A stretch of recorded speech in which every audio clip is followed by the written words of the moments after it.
Shyam sir से मैंने ये बहुत डिटेल्स में सुना है, और श्याम सर का जो व्यक्तित्व है वो ये बात कहने की हमें बता रहे हैं कि हम लोग ट्राइबल कैसे हैं।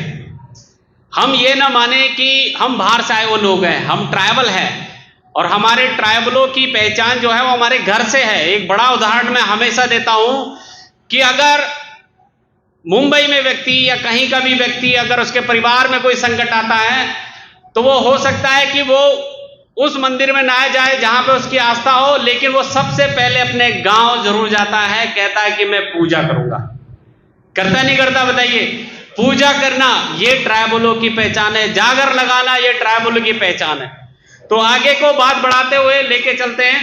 मैं थोड़ा सा ये करने के, क्योंकि आज का जो प्रोग्राम था वो ये था कि हम ट्राइबल कैसे हैं, साथ में fifth schedule tribe status Uttarakhand के लिए क्यों जरूरी है।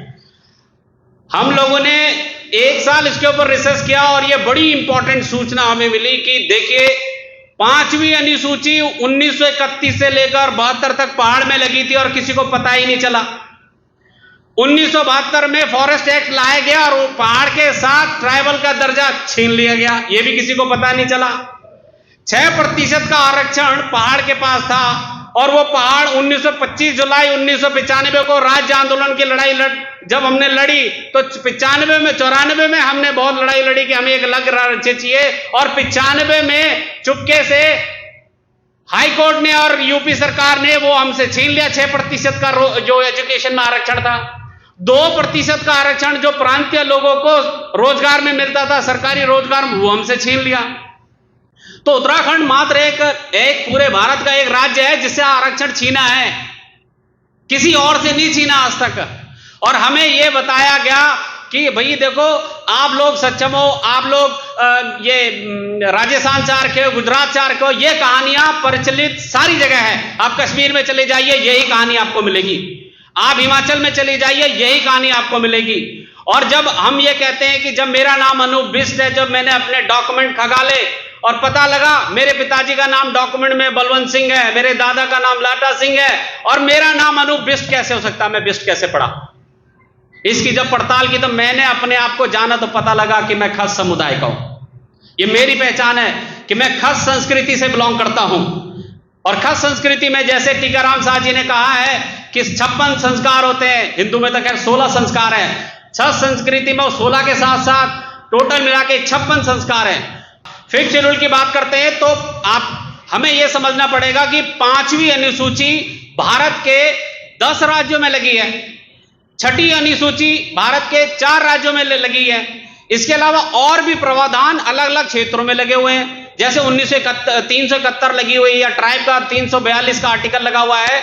लेकिन अगर ये देखें कि अगर उत्तराखंड के पहाड़ में 1931 से 72 तक 5वीं अनुसूची लागू थी, जिसे शेड्यूल डिस्ट्रिक्ट एक्ट 1874 कहा जाता है, जिसको भारत के संविधान में 5वीं 6ठी अनुसूची कहा जाता है, तो हम वही डिमांड कर रहे हैं कि भारत सरकार हमें दे दे, हर राज्य में पैमाने लगे। आप अगर देखोगे कहीं पे 86% है, कहीं पे 90% है, कहीं पे 40% है, वही आरक्षण उतना ही परसेंट जनसंख्या के आधार पर उस राज्य में लगा हुआ है। और हमारे साथ यह है कि हमारे उत्तराखंड में अगर आप देखोगे कि आरक्षण किस किस को मिला है, अब अगर देखोगे तो एक छोटी सी बात कहता हूं, हमारे नेपाली भाई लोग हैं, उनको भी अभी ट्राइब के दर्जे के लिए फाइल लगी हुई है उत्तराखंड में। और अगर देखेंगे तो पूरी पाकिस्तान से जो हमारे भाई लोग हिंदू लोग आए, उन्होंने यहां पे आरक्षण की एक एप्लीकेशन लगा रखी है। इसी प्रकार से हमारे यहां सिख समुदाय रहते हैं, वो भी ओबीसी का आरक्षण ले रहे हैं। लेकिन हम थोड़ा सा आंदोलन, हम ये नहीं समझ पा रहे कि हमें डिमांड क्या करनी है सरकार से। लोगों ने कभी मूल निवास कर रखा है, कभी भू कानून कर रखा है। और भू कानून तो देखिए हिमाचल में तो 2 भू कानून है, एक भू कानून जो लाहौल स्पीति में लगा हुआ है, एक आपके बाकी उत्तराखंड हिमाचल के पार्ट में लगा हुआ है। हिमाचल में रह रहा हिमाचली शिमला का व्यक्ति भी लाहौल स्पीति में जमीन नहीं खरीद सकता, क्योंकि लाहौल स्पीति में फिफ्थ शेड्यूल का वो लगा हुआ है। 5वीं अनुसूची के लिए जो पैमाने हैं उसमें हम फुलफिल करते हैं। और इवन ये हमने काउंसलिंग जो हाटी समुदाय है हिमाचल में, उनके जो अध्यक्ष हैं श्री अमीचंद शर्मा जी, उनसे हमने डिस्कस किया। उन्होंने कहा कि देखो आप तो एक पैमाना और फुलफिल करते हो हमसे ज्यादा, तो हमने बोला, फिर शिमला में मीटिंग हुई, उनके घर में मीटिंग हुई 6 घंटे की, दोनों हमारे सारे डॉक्यूमेंट दे, कहा कि आप लोगों को तो ट्राइबल का दर्जा बहुत जल्दी मिल जाएगा, आपकी तो स्थिति बहुत ही ज्यादा खराब हो रखी है, आपके उत्तराखंड से तो मोर देन 70% माइग्रेशन हो रखा है, तो आपको तो मिलेगा।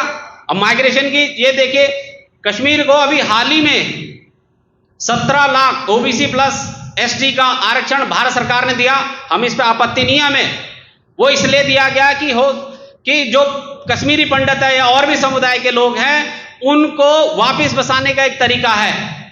तो रिवर्स माइग्रेशन का तो प्रावधान यही है कि अगर पूरे पहाड़ को ट्राइब घोषित कर दिया जाए उत्तराखंड का, तो हम सब बैठे वो लोग अपने बच्चों का, हो सकता है एसटी का सर्टिफिकेट बनाने के लिए अपने गांव के सारे डॉक्यूमेंट गांव की तरफ शिफ्ट करें और अपने परिवार रजिस्टर में जाएं।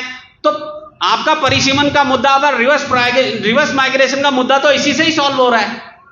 आप ये देखें ना कि अगर पूरा क्षेत्र पहाड़ के अंदर आ रहा है, तो जैसे हमारे नीति माड़ा के भाई लोग आज के डेट में सरकारी महकमे में है, हमारे जौनसार भाई के लोग सरकारी महकमे में, 4% आरक्षण एसटी का होने के बाद अगर उत्तराखंड की जनसंख्या 30% और ऐड कर दिया जाए तो 34% को ट्राइबल होगा। तो आप ये सोचिए कि जो लोग बिल्कुल आइसोलेटेड मोड में रहते हैं, पहाड़ों में रहते हैं, आप जाइए, आप तो मुझे लगता है कि बहुत सारे लोग शहर घूम के आ जाते हैं, लेकिन गांव में जाके देखिए, एक स्वेटर उत्तराखंड का जो गांव का व्यक्ति वो 3-3 साल पहनता है, एक पजामा सुलार वो 2-2 साल पहनता है।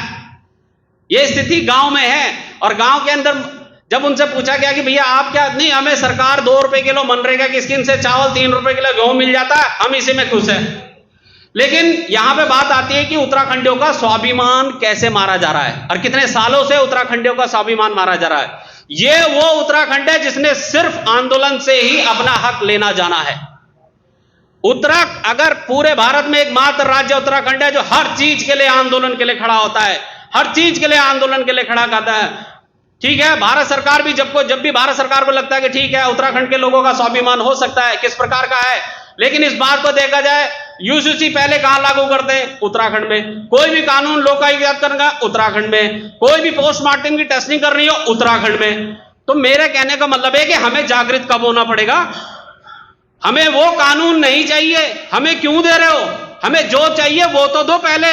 हमें 5th शेड्यूल चाहिए, हमें ट्राइब स्टेटस चाहिए, हमें घर वापसी करनी है, हमें अपने देवताओं को पूजना है, हमें वहां पे अपनी संस्कृति को जागृत करना है। ये कौन करेगा?